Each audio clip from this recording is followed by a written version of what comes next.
Welcome 10th class. चलो आज third type करेंगे। दो टाइप हमने कर लिया है। थर्ड टाइप क्या है जी?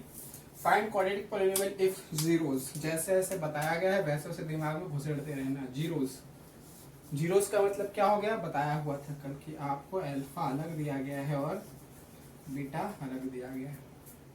कहने का मतलब ये है कि ये जो वैल्यू दिख रही है ये अल्फा की वैल्यू और ये जो वैल्यू दिख रही है बीटा।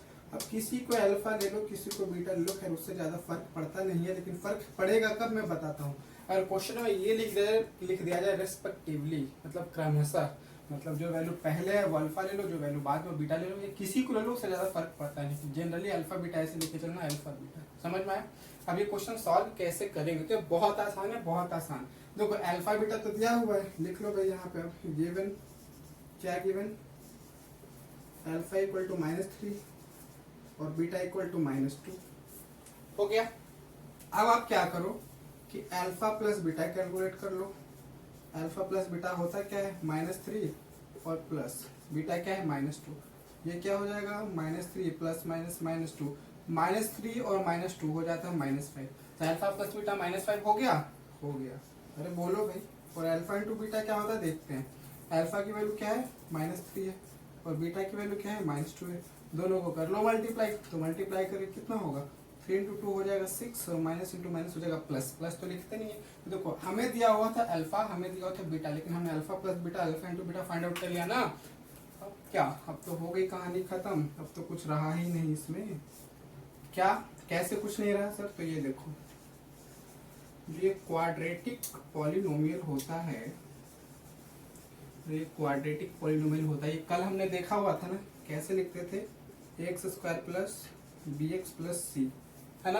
अब ये किसके बराबर होने लगा था? ये बराबर होने लगा था x² minus alpha plus beta x और प्लस अल्फा इंटू बीटा, इसके इक्वल होने लगा था ना। अब हमने अल्फा प्लस बीटा फाइंड किया है, किया है। अल्फा इंटू बीटा फाइंड किया है, किया है। तो बस किया है तो किया है। ये हो गया x का square minus alpha plus beta क्या है? -5 है, तो यहाँ पे रख दो -5 ऐसे। और यहाँ पे x था तो ये रहा x plus alpha into beta क्या है? 6 है, तो रख दो यहाँ पे 6, तो ये रहा 6। अब ये क्या हो जाएगा? x का square minus minus plus 5x plus 6। लो जी, हो गया आंसर। ठीक है। अब मान लो कि यहाँ पे कोई फ्रैक्शन रहता तो फ्रैक्शन वाला कैसे करने बताया था मैंने। सबके डिनोमिनेटर के एलसीएम ले लो, तीनों में मल्टीप्लाई कर दो, जो बचेगा वो आपका क्वाड्रेटिक पॉलिनोमियल हो जाएगा। देखो एक तरीका ये हो गया और मेरे ख्याल से ये बहुत ही बेहद आसान तरीका है। इसको करने का एक तरीका और होता है, कुछ कुछ टीचर उस तरीके से भी बताते हैं, और मैं आपको वो भी समझाता हूँ कि वो कैसे बताते हैं। ठीक है, पहले ये नोट कर लो आप लोग सब। ठीक है, कर लिया? ठीक है, चलो आगे देखो। कुछ कुछ टीचर्स इसको कैसे बताएंगे आपको। चूज आपको करना है, तरीका दोनों ही सही है। ठीक है, कैसे बताते हैं? इस तरीके से बताते हैं, A x² plus B X plus C. ये बोलते हैं कि इसे आप लिख लो x minus alpha bracket x minus beta. इस तरीके से समझाया जाता है। ठीक है, हो गया। अब इसमें सीधे सीधे अल्फा की वैल्यू पुट करनी है, इसमें सीधे सीधे बीटा की वैल्यू पुट करनी है। समझ में आया? तो आप अल्फा बीटा की वैल्यू पुट कर दो। देखो मैं कर रहा हूँ, यहाँ पे ये रहा अल्फा, माइनस का साइन था, माइनस का साइन लगा दिया। ये x था, x लिख दिया, माइनस का साइन था, माइनस का साइन लगा दिया। अभी अल्फा है, अल्फा के जगह -3 है, तो ये रहा -3। अब इधर आ जाओ, ये क्या है? x, तो ये रहा x माइनस बीटा की जगह पे क्या है? बीटा की जगह पर -2 है, तो ये रहा -2 को, ये रहा ऐसे। ओके, अब देखो x minus into minus plus, अब ये हो गया 3, है ना। अब यहाँ पे देखो x minus into minus plus, अब ये हो गया 2।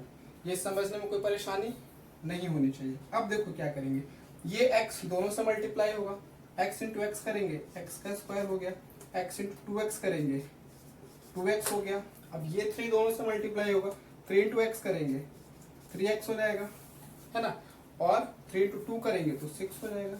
देखो हो गया, ये x का स्क्वायर प्लस 5x प्लस 6। इतना ही आया था कि नहीं आया था? अब आपकी मर्जी किससे करना है आपको। अगर आपको ये वाला मेथड सही लगा कि अल्फा प्लस बीटा निकाल के उसमें पुट करें फिर करें, उससे कर लो। अगर आपको लग रहा है कि हम ये याद रख लेंगे और इसी से कर लेंगे, तो इससे कर लो, जैसी आपकी मर्जी। ठीक है, बट एक रीजन ये है कि आखिर दोनों इक्वल क्यों हो गए, तो उसका भी रीजन देना बनता है ना। तो मैं उसका रीजन देता हूँ कि ऐसे करने पे भी आंसर वही आ रहा है, वैसे करने पे भी आंसर वही आ रहा है, आखिर ऐसा होता क्यों है, तो उसका रीजन देखो आप क्यों ऐसा होता है। देखो ये लिखा मैंने, इसको इतने के बराबर लिख रहा हूं, अब मैं इसी को सॉल्व करता हूं आगे। अब मैं क्या करता हूं, इसी को आगे सॉल्व करके चलता हूं, क्या आता है आपको दिखाता हूं। देखो यहाँ पे x इंटू एक्स करेंगे, x का स्क्वायर हो गया, x इंटू बीटा करेंगे, वो माइनस साइन यहाँ था तो ये माइनस बीटा एक्स हो जाएगा, हो जाएगा। अब ये अल्फा इस x के साथ मल्टीप्लाई होगा तो ये हो जाएगा अल्फा x, और यहाँ देखो minus into minus plus alpha into beta, alpha beta, ऐसा हो गया x का स्क्वायर। अब ये देखो ये और ये, इन दोनों टर्म में से क्या मैं माइनस एक्स कॉमन ले सकता हूं? अरे ले सकता हूं ना माइनस एक्स कॉमन। अगर यहां से माइनस एक्स आएगा तो यहाँ पे सिर्फ बीटा बच रहा होगा, और यहाँ से माइनस एक्स कॉमन आएगा तो यहाँ पे सिर्फ प्लस अल्फा बच रहा होगा ऐसे, और ये रहा प्लस अल्फा इंटू बीटा। समझ में आया?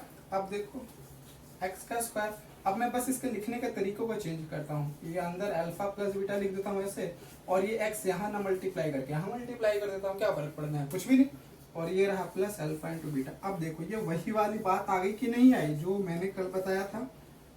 तो मर्जी आपकी है भाई, आपको लगता है कि ये वाला तरीका ज्यादा आसान था इस फॉर्मूले में पुट करके, उससे कर लो।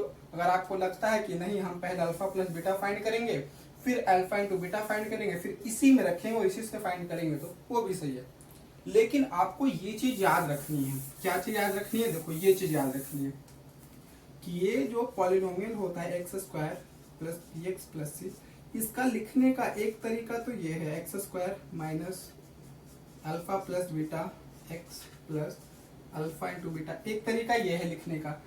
इसके लिखने का एक तरीका ये भी है। तो आपको ये दोनों ही तरीके याद रखने हैं कि A X square B X plus C that means quadratic polynomial, इस तरीके से भी लिखा जा सकता है और इस तरीके से भी लिखा जा सकता है। समझ में आ गया? कोई भी डाउट हो नीचे कमेंट कर लेना, मैं क्लियर कर दूंगा, ठीक है? चलो ठीक है, हो गया। और क्या, आज की वीडियो में इतना ही पढ़ेंगे, फिर मिलेंगे नेक्स्ट वीडियो में, अगली वीडियो में। पढ़ते रहिए तब तक। अच्छा लग रहा है लाइक कर दीजिए, दोस्तों के साथ शेयर कर लीजिए, और मन करे तो सब्सक्राइब कर लीजिए, ठीक है? Tata bye bye.